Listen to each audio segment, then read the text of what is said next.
మూసీ నది ప్రక్షాళన మేము చేస్తున్నామంటే మీరు చెయ్యాలంటున్నా వద్దంటున్నా ఒక్క మాటలో చెప్పండి. మీరు చెయ్యాలనుకుంటే ఏమి చెయ్యాలో సూచన ఇవ్వండి, వద్దంటే మీ కడుపు మంట ఏందో చెప్పండి. తెలంగాణ ప్రజలు నిర్ణయించుకుంటారు. అందుకే ఈ రోజు మూసీ నది పరివాహక ప్రాంతాన్ని నైట్ ఎకానమీగా మారుస్తా అని చెప్పిన అధ్యక్ష. పట్టణం అంతా రాత్రి 9 గంటలకు నిద్రపోతే రాత్రి 9 గంటల నుంచి ఉదయం 6 గంటల వరకు మూసీ నది పరివాహక ప్రాంతంలో నైట్ ఎకానమీని రివైవ్ చేసి అక్కడ హోటల్స్, ఆఫీసులు, అదే విధంగా ఫుడ్ కోర్ట్స్, కల్చరల్ యాక్టివిటీస్ వీటన్నిటిని కూడా ప్రపంచ స్థాయి నగరంగా మార్చడానికి నైట్ ఎకానమీని ఓపెన్ చేయబోతున్నామని చెప్పినాం అధ్యక్ష.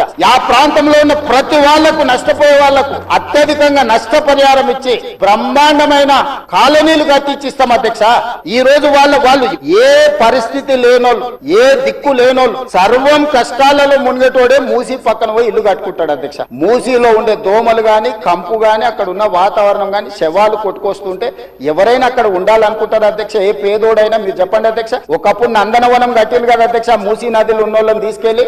ఈ రోజు ఆ ప్రాంతంలో నందనవనం మనం పోయినప్పుడు ఎంతమంది జిల్లాల నుంచి వచ్చిన వాళ్ళు ఉన్నారు అధ్యక్ష. ఎల్బీ నగర్ ఎమ్మెల్యే గారికి తెలుసు, నందనవనం ఆ కాన్స్టిట్యున్సీనే వస్తుంది. ఈ రోజు మూసీ నది పరివాహక ప్రాంతంలో ఉన్న పేదలకు మంచి వసతులు కల్పించి, వాళ్ళ పిల్లలు చదువుకోవడానికి మంచి పాఠశాలలు ఇచ్చి వాళ్ళకు ఉద్యోగ ఉపాధి అవకాశాలు కల్పిస్తామని మేమంటే లేదు, అది అట్లనే ఉండాలి, తరలించడానికి వీల్లేదు, కట్టడానికి వీల్లేదు, మేము అడ్డం పండుకుంటాం, మేము నిలువు పండుకుంటామన్నారు. మరి మన వర్షాలు వచ్చినప్పుడు పోయి పండుకునేది ఉండే అధ్యక్ష, పోలేదు. ఏమి లేనప్పుడు పోయి ఆ పక్కనున్న కాలనీలలో వండుకొని వచ్చారు అధ్యక్ష. ఇప్పుడు ఉండమని ఉంది అధ్యక్ష నెల రోజులు. ఇప్పుడు వద్దంటున్న వాళ్ళు ఉన్నారు కదా, నెల రోజులు మూసీ నది పక్కన ఉండమని చెప్పుండ్రు అధ్యక్ష. అంబర్పేట శ్మశాన వాటిక ఉంది కదా అధ్యక్ష, ఆ శ్మశాన వాటిక దగ్గర ఉన్న శవాలు, కులిపోయిన శవాలు, కాలిపోయిన సగం కాలిన శవాలు ఉన్నాయి కదా అధ్యక్ష. వీళ్ళందరూ అక్కడ ఉండమని ఉండి, చూడమని ఉండి. ఏ దుర్భరమైన పరిస్థితి ఉందో అర్థమవుతుంది, ఏ దుర్భరమైన పరిస్థితుల్లో ప్రజలు ఉన్నారో అర్థమవుతుంది.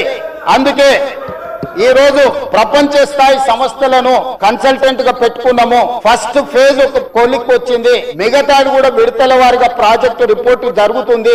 నేను హైదరాబాద్ నగరంలో 5 ఏళ్లలో 1,50,000 కోట్లు ఖర్చు పెడతాం, మూసీ నది ప్రక్షాళన చేస్తామంటే 1,50,000 కోట్లు కాంట్రాక్ట్ ఇచ్చేసిరు. రేవంత్ రెడ్డి 25,000 కోట్లు తినేసిండని మాట్లాడుతున్నారు అధ్యక్ష. ఎంతసేపు వాళ్ళు ఎట్లనో మిగతాలు కూడా అట్లనే అనుకుంటారు అధ్యక్ష. కాంట్రాక్ట్లు ఇచ్చుడు, కమిషన్లు కొట్టుడు, లిఫ్టులు పంపులు పెట్టుడు, ఇండ్లలో కనకవర్షం కురిపించుకున్నాడు, పోయి జన్వాడల్లో లేకపోతే మొయినాబాద్లో ఫామ్ హౌస్లు కట్టుకున్నాడు. ఇంతకు తప్ప మీరు చేసింది ఏంది? నా గురించి మాట్లాడే అర్హత మీకెక్కడిది?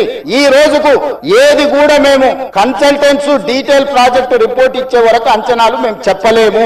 ఎందుకంటే మేము 80,000 పుస్తకాలు చదవలేదు, మాకంత నాలెడ్జ్ లేదు, మేము అట్లా దొంగతనాలు చేయాలని పని కూడా పెట్టుకోలేదు అధ్యక్ష.